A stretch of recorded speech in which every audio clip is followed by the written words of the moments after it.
नमस्कार दोस्तों। मैं दीपक शर्मा अंग्रीश आपका स्वागत करता हूं द लीगल चैम्बर में। अब दोस्तों, आज की वीडियो में हम एक काफी बड़ी जजमेंट आप लोगों के लिए लेकर आए हैं। और यकीन माने, जो सीनियर सिटीजन्स हैं, यानी कि वह व्यक्ति जिसकी उम्र 60 वर्ष से अधिक होती है, उन लोगों को सुप्रीम कोर्ट की तरफ से काफी बड़ा झटका लगने वाला है। अब देखिए, एक बेसिक बात करते हैं। हम सभी लोगों को पता है, maintenance and welfare of parent and senior citizen act 2007 applicable हो चुका है। साल 2007 के बाद से यह स्पेशल कानून सीनियर सिटीजन्स के लिए बनाया गया था, जिसका इस्तेमाल करके सीनियर सिटीजन अपनी किसी प्रॉपर्टी को वापस भी पा सकते थे, अपने बच्चों से खर्चा मांग सकते थे। इसके अलावा जो बच्चे उन सीनियर सिटीजन्स को परेशान करते थे, उन लोगों को प्रॉपर्टी से बाहर कर सकते थे। ऐसी कुछ स्पेशल पावर्स दी गई थी इस एक्ट के अंदर। सबसे बड़ी बात क्या थी? सीनियर सिटीजन्स को कोर्ट के चक्कर नहीं लगाने पड़ते थे।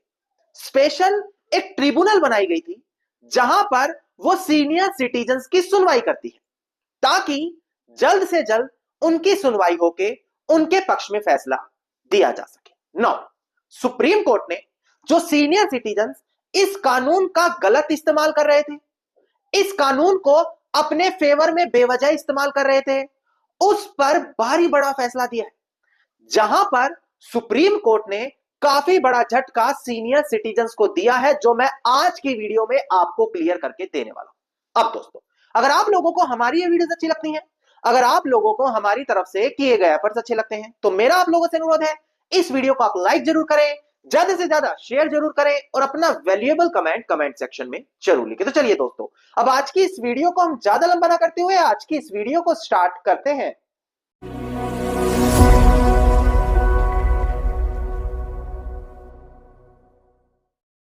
अब दोस्तों, सबसे पहले वीडियो की स्टार्टिंग में एक जरूरी जानकारी मैं आप सभी लोगों को दे दूं। देखिए, मैंने अपने सभी व्यूअर्स के लिए एक स्पेशल व्हाट्सएप चैनल बनाया है, जहां पर आप हमारे साथ जुड़ सकते हैं और जुड़ने के बाद आपको जो भी हमारी ये वीडियोस आती हैं, इसके अलावा मैं जल्द ही शॉर्ट्स वीडियोस लाने वाला हूं, जो लेटेस्ट जजमेंट और अपडेट्स आ रही हैं, उनसे जुड़ी हुई सारी जानकारी उस व्हाट्सएप ग्रुप में मिलने वाली है। अगर आप भी हमारे साथ वो फ्री व्हाट्सएप ग्रुप ज्वाइन करना चाहते हैं, तो इसी वीडियो के डिस्क्रिप्शन में आपको एक लिंक मिलेगा।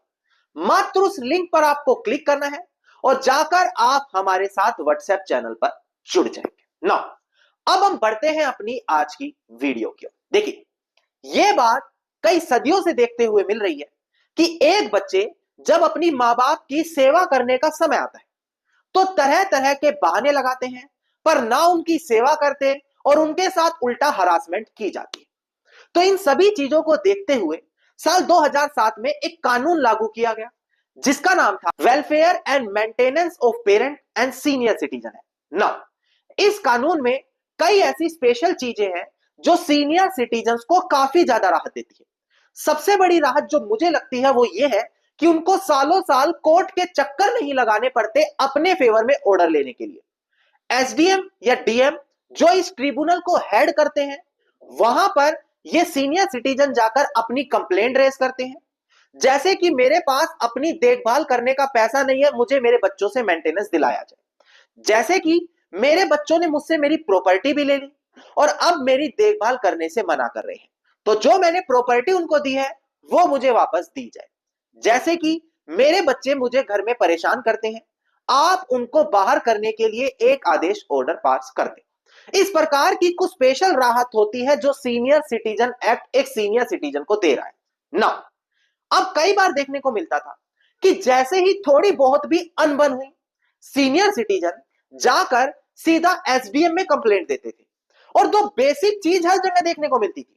पहला, कि वो अपने बच्चों से खर्चे की मांग कर रहे हैं, भले वो बच्चों से ज्यादा कमा रहे हैं, उनके पास रेंट आ रहा है, पेंशन आ रही है, कोई दूसरी जॉब है, वो बच्चों से ज्यादा कमा रहे हैं, तब भी बच्चों से ज्यादा मांग की जाती थी सिर्फ हरासमेंट करने के लिए। मैं ऐसा नहीं बोल रहा कि ये हर केसेस में है, मैं कुछ केसेस की बात कर रहा हूं। कई जगह यह भी देखने को मिलता था कि सिर्फ बच्चे को और परेशान किया जाए, इसीलिए उनको घर से बाहर कराने के लिए एक इविक्शन ऑर्डर लिया जाता था, ताकि वो घर से बाहर जाकर किराए पर रहे, वहां भी अपना खर्चा करें और उल्टा हमें यहां पर हर महीने क्या दिया जाए, कुछ मेंटेनेंस के तौर पर पैसा दिया जाए। कारण क्योंकि हो सकता है बच्चों का किसी दूसरों के अंदर मोह ममता ज्यादा हो, उनके भड़काने से वो ऐसा कर रहे हैं ना। ऐसा भी है कि हर केसेस में ऐसा नहीं होता। देखिए अब मैं आपको बताऊं, सुप्रीम कोर्ट के सामने एक ऐसा ही केस आया जहां पर सीनियर सिटीजन ने कोर्ट से डिमांड की थी कि जो मेरा बच्चा है, मैं चाहता हूं कि इसको एक तो घर से बाहर किया जाए, जो ये हमारी एंसेस्ट्रल प्रॉपर्टी में एक दुकान किराए पर लेकर बैठा है, एक कमरा और बाथरूम है, इन तीनों जगहों से इसको बाहर करो और मुझे मेरी प्रॉपर्टी दिलवा दो। इसके अलावा हर महीने मुझे मेरे बच्चे से खर्चा भी चाहिए। इस प्रकार का एक कोर्ट केस यहां पर आया है ना। यहां पर शुरू में क्या हुआ, कोर्ट ने बच्चे को बाहर करने से मना कर दिया सीनियर सिटीजन को। जो ट्रिब्यूनल थी उसका यह फैसला था। उनका कहना है कि बच्चे की रोजमर्रा का जीवन का साधन ही ये दुकान है। दूसरी चीज, अगर उससे ये साधन छीन लिया गया, वो बाकी खर्चे मेंटेनेंस कैसे देगा। तीसरी चीज, ये तो एक एंसेस्ट्रल प्रॉपर्टी है। एंसेस्ट्रल प्रॉपर्टी का ये होता है कि जो बच्चा है वो जन्म लेते ही उसमें अधिकार ले लेता है। तो यहां पर ट्रिब्यूनल ने सीनियर सिटीजन को मेंटेनेंस तो दिलवा दिया, पर बच्चे को बाहर करने से मना कर दिया। बाद में यह मैटर अपील होकर अपीलियंट कोर्ट में गया। अपीलियंट कोर्ट ने ट्रिब्यूनल कोर्ट का फैसला पलट दिया और यह कहा नहीं, बच्चे को मेंटेनेंस तो देना ही पड़ेगा, पर साथ में प्रॉपर्टी से बाहर भी होना पड़ेगा। अब ये जो बच्चा था, यह अपील करते हुए ऑनरेबल हाई कोर्ट के सामने पहुंचा है। ऑनरेबल हाई कोर्ट ने कहा कि देखो, हर कंडीशन में यह जरूरी नहीं है कि बच्चे को प्रॉपर्टी से बाहर ही किया जाए, उसके बाद कोई समाधान होगा। प्रेजेंट केस ये उन्हीं केसेस में फॉल करता है और हमें नहीं लगता बच्चे को वहां से बाहर करना जरूरी है। यहां पर जो अपीलियंट कोर्ट का फैसला था वो नहीं माना ना। यह मैटर अपील होकर फिर ऑनरेबल सुप्रीम कोर्ट के सामने पहुंचा है। सुप्रीम कोर्ट के सामने क्वेश्चन यही आया कि क्या जो सीनियर सिटीजन एक्ट है 2007 का, क्या अगर एक पेरेंट कोर्ट में या ट्रिब्यूनल में जाकर यह कहेगा कि इसको बाहर करो, तो क्या हर कंडीशन में बच्चों को बाहर होना ही पड़ेगा। पहला क्वेश्चन, क्या हर कंडीशन में बच्चों को मेंटेनेंस देना ही पड़ेगा। अब इस चीज के संदर्भ में सुप्रीम कोर्ट ने काफी बड़ी रेलिवेंट जजमेंट्स का रेफरेंस दिया। डिस्प्ले पर देखकर ध्यान दें, मैं कुछ बड़ी जजमेंट का रेफरेंस आपको डिस्प्ले पर दिखाकर क्लियर करूं। देखिएगा दोस्तों, डिस्प्ले पर केस टाइटल है S Vanita versus commissioner Bengaluru urban district and others, साल 2021 की ये जजमेंट है। इन्होंने बोला कि ट्रिब्यूनल के पास ये पावर है कि वो इविक्शन ऑर्डर दे सकती है बच्चों को, पर इन्होंने बोला कि यहां पर ये तभी दिया जाए इफ इट इज नेसेसरी, यानी कि ये बहुत ज्यादा जरूरी है और यहां पर जो सीनियर सिटीजन है उनकी प्रोटेक्शन करने के लिए काफी जरूरी है, तभी ऐसा ऑर्डर दिया जाए। और ये सेम चीज उर्मिला दीक्षित वर्सेस सुनील शरण दीक्षित के केस में भी बोला गया।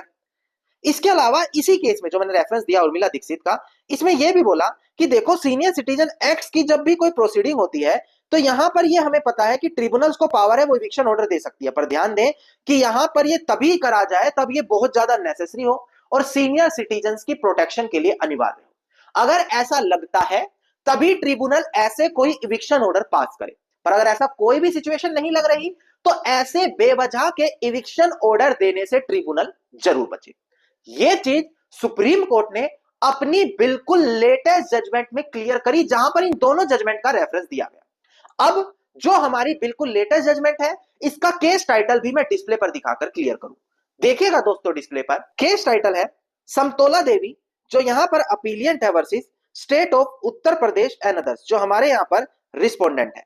27 मार्च 2025 की जजमेंट है। तो इससे आप अंदाजा लगा ही सकते हैं कि बिल्कुल लेटेस्ट जजमेंट जो है मैं आप लोगों के लिए लेकर आया हूं ऑनरेबल सुप्रीम कोर्ट की ना। अब जो बेवजह बच्चों के साथ घर से बाहर करने जैसी हरासमेंट होती थी, यह जजमेंट उनके लिए काफी ज्यादा हेल्पफुल साबित होगी। उनको इन जजमेंट का रेफरेंस अपने जस्ट केस में लगाना है, एडवोकेट को कुछ सर्कमस्टांसेस शो करने हैं और वो प्रॉपर्टी से बाहर होने के लिए बच जाएंगे।